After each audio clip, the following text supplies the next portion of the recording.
តានឹងមានអ្វីកើតឡើងប្រសិនបើមិចស៊ីកខឹងហើយវាប្រហារទៅលើប្រទេសទាំងអស់ដែលខ្លួនចង់វាយ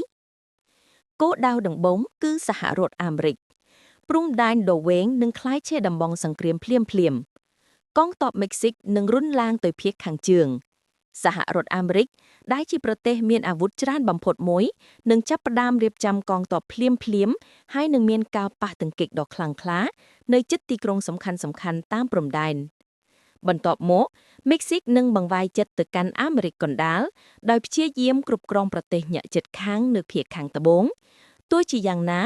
ការវាយប្រហារនេះនឹងបង្កឲ្យមានកិច្ចព្រមព្រៀងជាដៃគូក្នុងតំបន់ដែលមានប្រទេសដូចជាហ្គាតេម៉ាឡានិងអែលសាល់វ៉ាដូ